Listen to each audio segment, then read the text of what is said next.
Americans know in their gut that the despotism demonically possessing the federal government is only getting started. According to the FBI, Chinese hackers have prepared a barrage of imminent strikes on critical U.S. infrastructure. The purpose of the hacking was not to gather intelligence. The purpose was to install malware that, once activated, would disrupt or damage the infrastructure. As the lights are turned on and the vacuum roaches are scurrying, the panic goes live and the big guns are put into play. As Adon Salazar reported, a top meteorologist is warning government weather modification could unintentionally spark conflicts between nations where weather would be used in warfare among countries. Floods, droughts, and wildfires last year were just a preview of what is to come. According to Kister's senior meteorologist, John Jacques, the cloud seeding debacle that precipitated the Dubai floods should serve as a reminder that government influence on the weather can lead to consequences that aren't fully predictable. Jacques says if we're not careful, unrestrained use of this technology could end up causing diplomatic instabilities, with neighboring countries engaging in tit-for-tat weather wars. Meanwhile, the next planned begins to rear its ugly head. You say the next pandemic, there will be another pandemic. Absolutely. We don't know when. You know, the risk per year, 2%, 3%. Do we have the capability to ensure that we don't see another pandemic, the like of which we saw while you were leading the World Health Organization?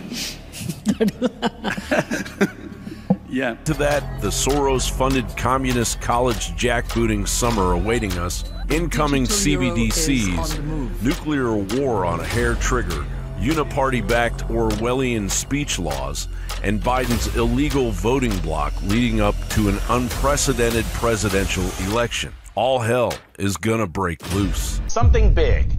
Mark Zuckerberg may be planning on his Hawaiian estate. Wired reports that Meta's founder is building a mega compound on roughly 1,400 acres of land on the island of Kauai, including an underground bunker with a concrete-filled metal door. The residence reportedly will have up to a dozen buildings with some 30 bedrooms and 30 bathrooms. The two main residences will be reportedly connected by a tunnel that leads to the underground shelter. Another feature, that's according to Wired, includes 11 tree houses connected by rope bridges that travel along the estate.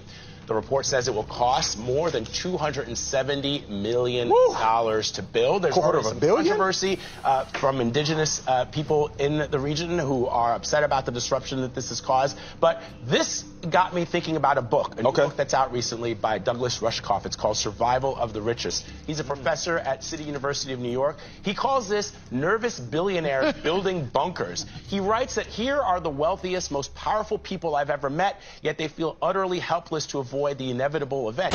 Automatically guided car, a self-driven car, will come to your hotel or wherever you are and will bring you to the airport. Actually, I had a discussion some months ago with the mayor of Los Angeles, and you know Los Angeles is one of the cities with the heaviest traffic, who told me in 2030 Los Angeles will be private car-driven free. And this will allow to transform highways into parks and other public spheres. This robot clone was given consciousness using the memory files of Bina Rothblatt, a real estate broker. Check this out. She's an android with her own thoughts, memories, and personality. Anybody familiar with the compasses and square symbol of Freemasonry? With the G in the middle? Well, that's what the G stands for at the highest level. They'll talk about many porch masons. These are the exoteric masons that are given the teachings of the profane and they think they're in the know, okay? They're given the information, well, this only means geometry, it only means God, etc., okay? One of the things they'll tell you it means at a slightly higher level is that it means gnosis, knowledge.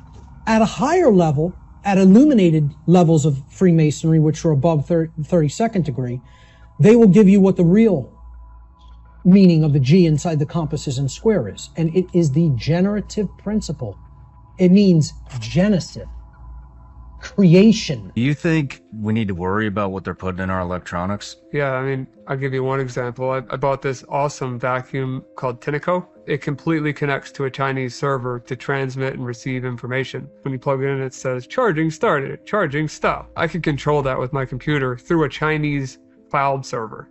There's no reason that vacuum and mop should connect to a Chinese cloud, but it does. And at any point, they can change the way that functionality works and take over my home network with this vacuum mop. So, are you serious with a vacuum mop? Yep. I'm going to give you a secret. Nothing in this world operates the way you think it does. We're talking money. We're talking control, corporations, big business, period. All religions operate under maritime admiralty law. There are only two things on the earth, land and water. So there are two kinds of law, the law of the land and the law of water. The law of the land is the custom of the people who live on a particular piece of land. So the law of the land is different in every country. I mean, you can do things in Russia you can't do in America. Once you understand the law of water, it opens up a world, hidden symbols and hidden foundations on how we live. When you walk into a courtroom, why do you go to court? You play basketball on a court. You play tennis on a court. The judge walks out, he rules from the bench. The word bench is a bank in Latin. So the judge is ruling for the bank. That's why he wears a black robe. The black robe represents the planet Saturn, who in the ancient world was called Lord of the Rings. So women were told in the ancient world to listen to their god, so they would wear an ear ring.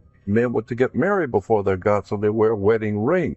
Because Saturn was Lord of the Rings, and he is also the inhibitor. He was the one who holds you back. He represents government, banking, the police department, all kinds of institutions that are powerful that can hold you back. He was the inhibitor. Artificial moon? Yes, our moon's artificial, completely artificial. It was brought here from Ursa Minor between 11 and 12,000 years ago. For the purpose of being a satellite, and they evacuated some time ago, but it's now being operational again. It came from a star system called Choctaw, and it was the 17th planet out of a solar system that had 21 planets, and it was one of 4 moons. It was brought here. It is older than the Earth. There are ruins all over it. There are bases underneath it. It's everything that we're told it isn't. Did the Navy accidentally teleport one of their own ships?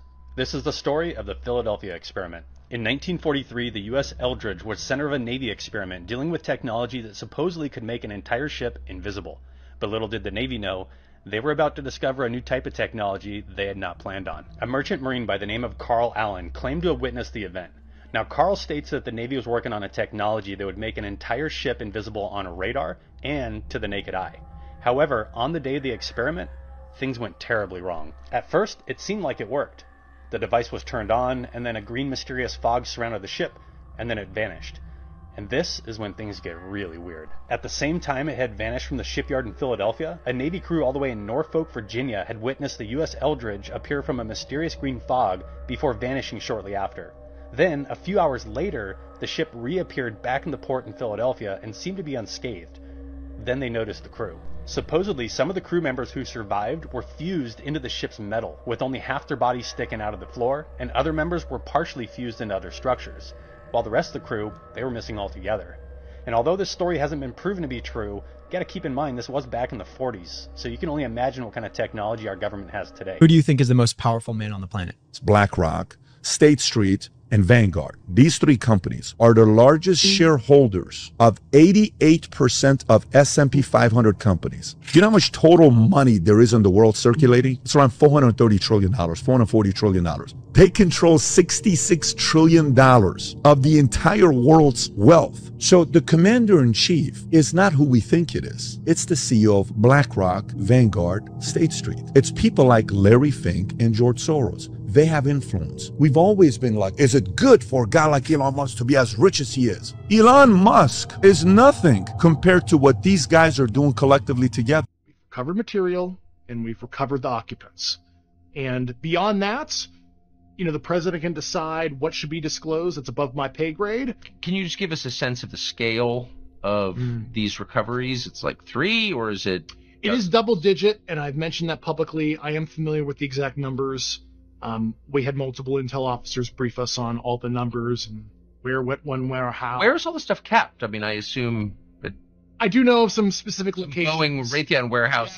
I mean, Harry Reid knew about one specific location, and that was the material that he was denied access to. Why didn't he show up with armed guards and demand to see it? I don't understand. Everyone's so passive. Yeah. You're the Senate Majority Leader. Show it to me now. Yeah, you would think that there's some kind of enforcement tactic he could have used. He was trying to get access administratively by sponsoring that special access program. So that kind of raises an interesting, having spent my life in Washington, you hear this stuff, you don't really know if it's true, about unauthorized and dark things going on in the United States to people who tell its secrets.